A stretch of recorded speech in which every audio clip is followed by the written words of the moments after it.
Welcome, everyone. I'm your host for today's talk, Dakota Ray. So excited to have historic Olympian, silver medalist, and world's best blocker, Brandie Wilkerson at CreatorCon today. Brandie, thanks for joining. Oh, thanks so much for having me, Dakota. Oh, we're so fired up to have you. I'm excited. I'm excited to get into it with you. You always have great questions, great conversations. Let's get into it, and shout out to PBL today for powering the sports stage. And we're going to have a really good talk and get into all the fun stuff, talk Olympics, but we're going to do that a little bit later. I think people want to know a little bit more about you, Brandie. Okay, so I want to hear from you. What's something that you feel that happened in your younger life, in childhood life, that really formed who you are today? A specific moment or thing that happened. Come on. What happened in my younger life? I guess even getting into sports would have been the biggest thing. I have always kind of been more of a creative, introverted art kid and always had a passion for making things and kind of doing things on my own. And when my family immigrated to Canada, not knowing the language, not knowing anybody and making friends, it was playing after school sports or joining teams or the Boys and Girls Club. And so staying active and playing sports is the best way that I got to come out of my shell and make friends and make connections. And that's kind of something that followed me throughout high school, where I met some of the most amazing people I've ever been inspired by through being teammates with them. And I think it really pushed me to see myself in sports, even though, other people might have seen it for me much earlier. I was still kind of, doing my own thing. And if it wasn't for, I guess, immigrating to Canada and being a shy kid and having to play sports, then I wouldn't even be here.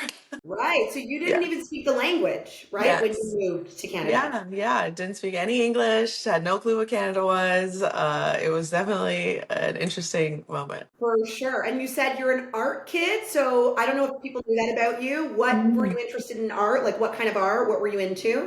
Yeah, I think since I was a kid, I always drew pretty well. I actually thought everybody knew how to draw. I thought that was just a skill everyone had. But it wasn't until later that other teachers and people were like, no, you're actually very good at this. And so I continued doing that. It was anything, a painting, photography, fashion design. I always loved interior design, transformations. I was always like painting, redecorating rooms, ripping off wallpapers, creating little models, like since I could remember. And then I went to a specialized art school for high school, where I got to just learn more about different medias and see what I liked. I was really excited to pursue that in a more, I think, architectural way. But then I ended up just doing advertising and communications in university so that I could get into advertising and use my creative skills there. But plans changed after that. Hence the creator world and the creator space and you moving in there. This makes sense. Okay. So if you were not an Olympic athlete and you were not a beach volleyball player, what would you be in your mind?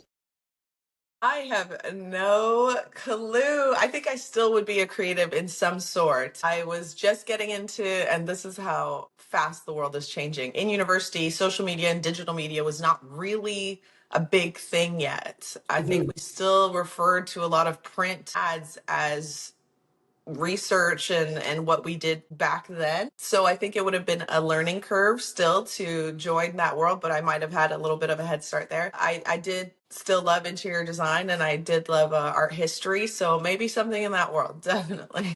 Okay. Interesting. I don't know if people knew that about you. Don't take me to a museum. I will tell you everything. Let's talk about one word. I know this is hard, but what's one word that you think your friends and family would use to describe you? And why that one word? Wow. Drum roll, please.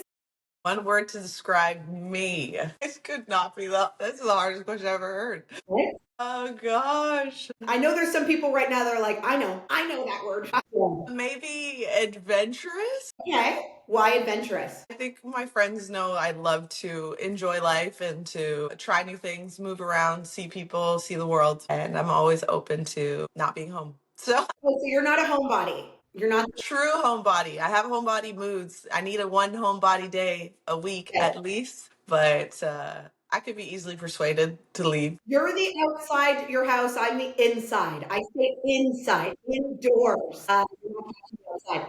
Okay, good. So what's like a day in the life? Like what does that look like? Like really and actually, what take us through that? I think people want to know what that looks like for you. I mean, a day in the life in season would be waking up, 7 or something, and getting a quick bite in, getting ready for training, heading over to Hermosa Beach, and then training for a couple hours there. Then I'm back home, make a second breakfast, maybe take a 20-minute power nap, and then getting into probably a second training at the beach again, or I'm going to my workout with my trainer for a couple hours there. Then I'm back home. I can either add a yoga class, add physio training, or just relax because we're doing that 6 out of the 7 days a week. Yeah. And then Sundays is our chill day. So I get home, make dinner, chill, answer emails. Maybe I have content to make. Maybe I have an interview or something along the lines between all of these trainings. Yeah. Probably by, I'd say, like 8 o'clock, things are pretty settled in if I've done everything on time. And then I get to enjoy the night by just probably doom scrolling and online shopping. That is Oh my my pastime. God. Yeah, no, get that. So that's a long day. That's a pretty intense day. I guess, what would you say, when you talk about training and things of that nature, because I think people close their eyes and think, oh, an Olympic athlete, they must train so much, right? Obviously, training is important. We get that. I would say, how much do you think of your gift of being at your level is, trained for versus, you were born with it? Like, I'm curious to know what you think or just your gut check on that. Truly, I think the only real deal, like black and white fact that you can say you're born with, and that's you can't teach it or change it, is height. Hmm. That's just, there are going to be some physical attributes that make it much more accessible for others to join a sport than not. Yeah. But other than that, even if you don't have height, or if you have a certain body shape or certain jumping abilities, or you're really good at reading the game, you can take those to your advantage. So that's where I think training comes in, is fine tuning and excelling what your best features are and how do you create a game. And I think there's a special space for this in beach volleyball because it can be played in so many different ways because it's such a strategic game compared to some other sports where it's going to be pretty obvious when you are just not going to make the cut anymore because the game is played at such a high level, Right. where you can see the top beach volleyball players, especially on the women's side, they all look very different and they all play I very agree. different. And so that took years and years of training and fine tuning and confidence, which I think is another huge reason why some people are successful and some people are not, that the two kind of come together. Makes But sense. outside of that, I think it can get pretty creative. Yeah. Yeah. Okay, cool. What would be your day in the life if you were not playing beach volleyball and you were not an Olympic athlete? Like, what does your day look like? Where am I Yeah. catching you? What are you My, doing? my off season day, definitely a slow. Not even off season day, because off season day, you're still an athlete and you Yeah. still have to have some level of like consciousness to what you're doing, what you're eating, I'm sure, etc. Like, if you did not play sports and you were just a I regular, feel like regular my off person, season though, I pretty much act like I am not a pro. madness. Of at least a month to do that, where it's a late morning. I mean, I don't like sleeping in, but I'm like those types of people that just want to just lay down and Yep. just do nothing. Yep. So that for sure. And Okay. then I like a late breakfast brunch situation, Okay. including like chicken and waffles, like things where I could not eat that before training, no chance. So indulging in a good brunch. And then I'm not gonna lie, I'm a shopper. So I like to go shopping. I like to see friends. If not, then I'm at home, probably cleaning, organizing. I do like decorating and finding things for my space to make it unique. And then in the evenings, I'm either it's a movie marathon type of thing, or it's going out for drinks, getting dressed up and trying somewhere new in the city. Probably a late night because I'm a night person. Okay, where are we going? What are we doing? I see a lot of your content. People can go to your page. You like to dress up. You like to put on heels. You like to go out. You like to have a good time. And I think that's great to show that too, right? Like, not every professional athlete needs to have a look a certain mold, right? Like, I think it's really great for young women athletes to see that. So, like, yeah, where are you going out? What are you doing? What's happening? What do the late nights look The like? late nights. Well, it's always He's like, different. I let don't me think. think about this before I really tell these people. Yeah, yeah, we're like, how late are these nights? No, I mean, it's always different. I like trying new spots, so I will research places and see what the vibe is. Definitely an ambiance type of person, and Okay. then try a cool drink, and then just, I don't know. TBD, TBD. Yeah, just catch up with friends and meet new people. Absolutely. Perfect. So what's something, Brandy, that you feel like you want to do, personally, experience that you haven't yet, like in your life?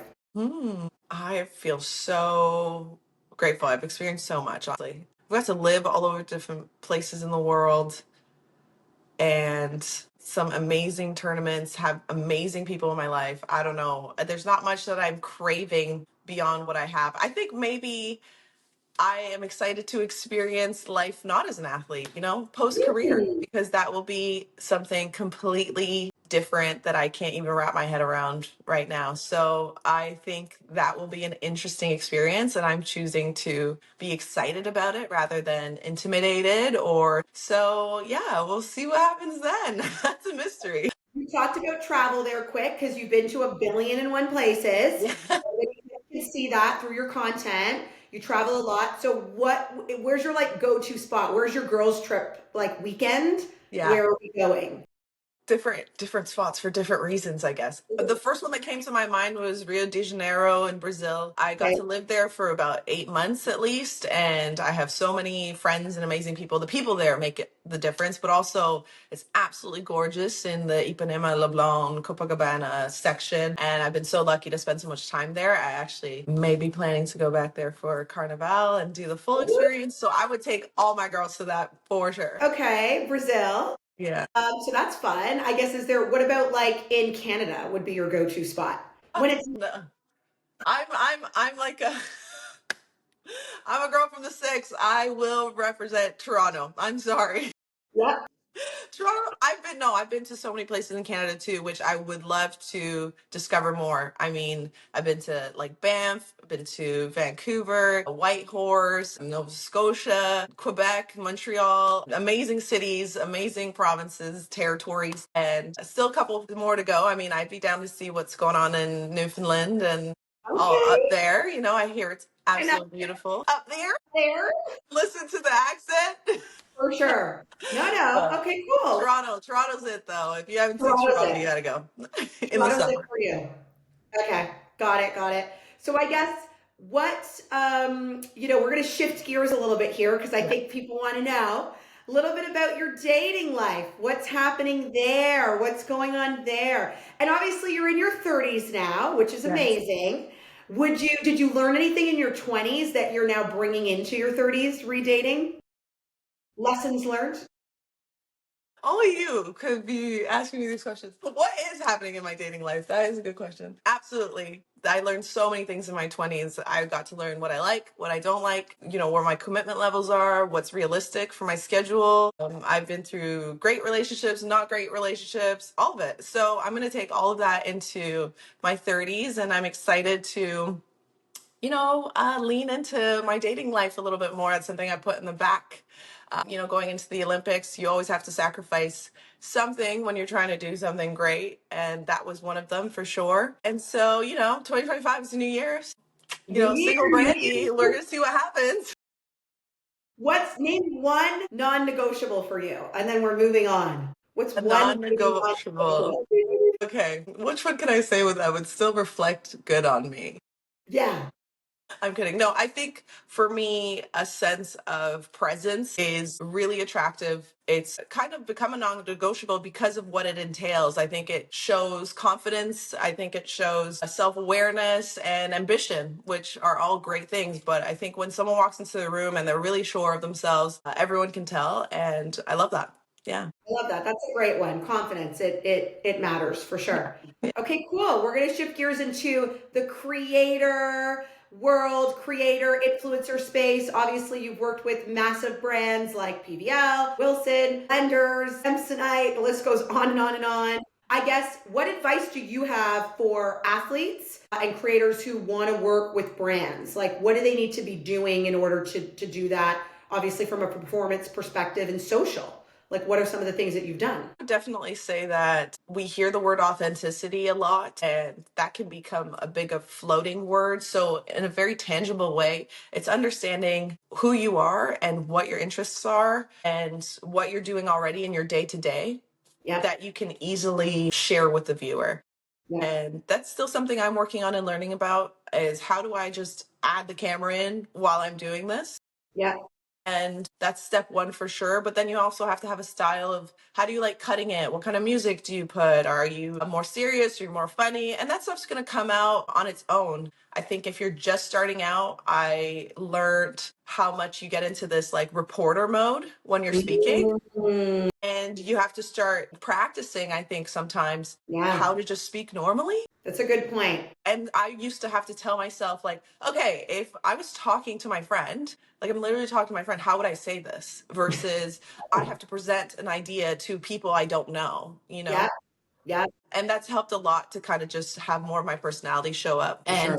to also be aware that some people are going to like it, some people are not. So it's okay if you don't always get the best reviews or you put it out there and you're like, oh no, like people are going to think that's corny or people are, it's like, it is what it is. Like it's no matter what you do, people are going to like it, people are not. And that's okay. And weirdly, I never really thought about what people would think. I just was like, well, this is me. I'm just going to keep writing weird captions and post this kind of photo because that's just who I am. And no one's really noticing or not. And then seasons go by, followers are going up, and I'm like, oh, I guess some people really relate to this. That's crazy. Sure. Cool. I didn't feel like I was doing anything inauthentic. Yep. And Yep. now it's just kind of like, as I'm trying to build it bigger, just noticing what it is that I enjoy talking about or I enjoy doing and what other people are asking for more. Now I get to interact with people and just ask them straight up, like, do you want to see more of this content or this content? And they're pretty Exactly. responsive. It's been exciting. Yeah, interacting with your audience. I think Mhm. that's something that, yeah, you do really well. And I think, that's one of the things that people are always asking, like, what's that secret sauce to gain a mass following, right? Like, as one of the most followed beach volleyball players in the world, you've obviously done something right. But as you said, I'm still learning. You're still trying to figure out those things. I think what you've done, which is interesting, which I don't see happening a lot in the creator space, is you are really super nichey. I think that's worked for you, meaning you don't have all volleyball content, all beauty content, all cooking content, all makeup content, where some creators lean into a niche and they do so well there. And Yeah. that works for them. But Yeah. then some of them go on that niche and die on that hill because that's all they did. So I guess for you, why was it important to show all these? Was that strategic to show all these different sides? Did you want to do that? Was it intentional, or you were just Yeah. like, yeah, talk people through, I guess, I know it piece? is very interesting how the niche will work for some people and then maybe not for someone like me. Yep. I think that it was both conscious and unconscious. Unconscious because I truly believe I have a lot more to offer in my personality and as a person than being an athlete. And so just naturally, I'm going to want to talk about other things. The conscious part of it is I understand that an athlete has certain expectations and you're just like there, like you play sports, you do this, there are results. I have to post, like I will be posting what I'm doing every day, and that's being a beach volleyball player. So there's so much content there. So it's so easy to just stick into that. But I think, like you said, now that athletes have social media and they're not like the poster child of whatever brand anymore, and that's all you know about them, they're forced to do the things that influencers do, which is so great because now people can get to know the athletes more Exactly. and everybody feels way more approachable, whether you're an actor, an athlete, like at any level, you see people creating content so that people can get to know them on a personal basis. And so I think that athletes that play a sport like mine, which is accessible where you can meet me in person at a game, why not translate that to social media? And also with the sport growing and being fairly new compared to other sports, For sure. we can create what that culture can look like through this kind of media. Yep, no, makes sense. And I think the exciting part too about beach volleyball in specific and the NCAA opportunity, it's like the fastest growing sport in the NCAA. There's NIL now, so we're seeing a lot of opportunity for young athletes to become influencers and creators out of the gate. It's like baked in. I guess, what advice do you give these young athletes? Like, what do you think they should be doing now, immediately, if you were them? I feel like they could be giving me advice. Like they're like born into the world of social media, which is so exciting. Like, use the tools that you naturally have. You know the trends, you know the dances, you know the TikToks, or even if you don't, it's pretty easy to find the people who do. They're probably your peers. So just lean into that, have fun with it, and trust that if you're pursuing a career in sport, pursuing beach volleyball, that will naturally come. Your training, your content for training, for games, for sports stuff, that will be there. No problem. It's harder to do the other stuff. So if that's something you naturally are interested in, keep leaning into that and just add it into the mix. As random as it feels, it's actually probably working for you. That's great advice. No, I love that. So let's talk about the Olympics. Wow. Unbelievable. Congratulations. Silver medal, like massive. And it's an historic medal. I don't know if people know that, but obviously for Canada, it was a historic medal. So can you share a little bit about what that meant to you and being at the Olympics? Like what went on? How was the experience? Yeah. Oh my gosh. Yeah. The experience was incredible. Definitely nothing like how I had imagined it to be. And I loved it for that reason. Yeah. Because don't you love when life just surprises you? Not surprised to be in the finals. Definitely had every plan for that.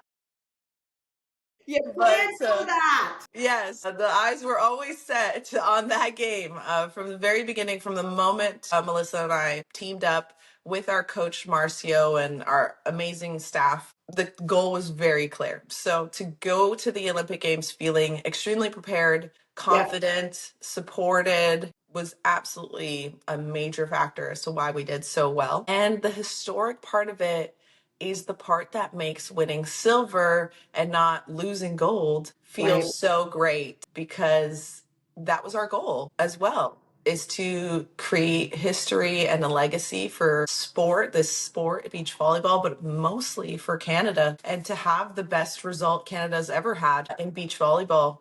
We were holding on to a bronze medal from a men's team years ago, and that was amazing. We were so proud to have a medal in beach volleyball, but I think it was time for the ladies to step up, Yeah. and to get a silver is Just get incredible. it done, as ladies do. Get it?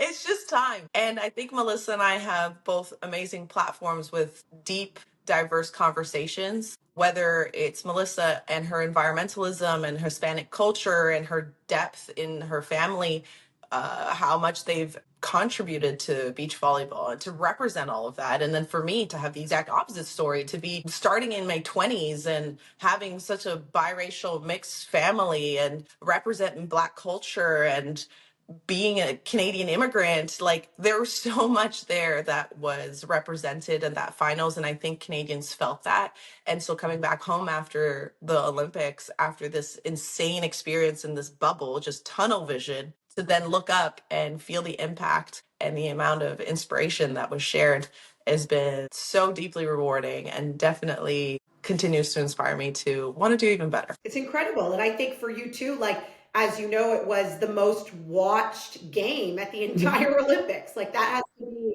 insane for you. Like, people recognize you on the street now. Like, you're a big time celeb. You're too much. Medals like placed around your neck. What's going through your head? Like, you're on the podium, the guy or girl comes over, puts the medal over your neck. What in that moment are you thinking? Yeah, that was the tough, most beautiful moment ever, because I think it's so close right after you lost. Sure. Yeah. So It stings. Yeah. yeah, and if we're gonna be real, we're gonna be real. There's no part of me that has not grateful for the opportunity, but Of it course. is a human moment. I'm a competitor, and I'm aiming to be the best in the world, and I'm points away from it. We've worked minimum 4, 3, 8, 10 years for this moment, and you're Yep. telling me I was points away from it. So there was that reality I was still fighting. Yep. And luckily, I got to see my family before going to the podium, and my brother just grabbing my face, seeing that I was so disheartened, and just being like, look at where you are, look at what you've done, look at where you are. Like, and just really leaning into that when I got to the podium, Yeah. and Nice. undeniably being so proud of that girl that started like in 2012, like randomly watching beach volleyball, and then getting to be at the podium and getting the silver medal, Fundraising. and doing it with a partner I respect so much and a team that loves me so much. my family and friends watching. Yeah, they put the medal on. That thing is way heavier than you think it would be. So I was shocked. And I was like, okay, so we're going to keep this one because this thing is legit. Yeah. I mean, especially with everything that happened in the game, being able to share the moment with the gold medalists. And I have so much respect for the Swiss that won the bronze. To be up there with that group of talent it felt good. Amazing. Felt good. Yeah. No, there was a little bit of a incident at the net in the gold medal game. We're gonna call it an incident where we could see you and your opponent at the net going back and forth a little bit. It looked a bit heated. What was going on?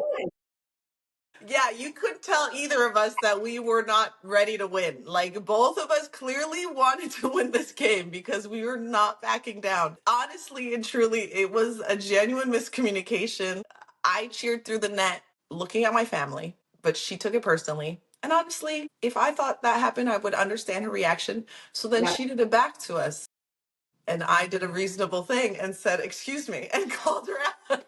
What do you think you're doing? And she's like, you started it. And I was like, what are you talking about? So we kind of yelled at each other as like who was in the right and who was yelling through the net first and but what all this. And then I just got annoyed because I'm like, why are you making this about you? Like, get out of here. I can do whatever I want and I want to win. And she pretty much was saying the same thing in broken English because let's be honest. And we had, our partners trying to de-escalate. I mean, I was proud of Melissa. She was like trying to hold me back, but not really, because she knows me.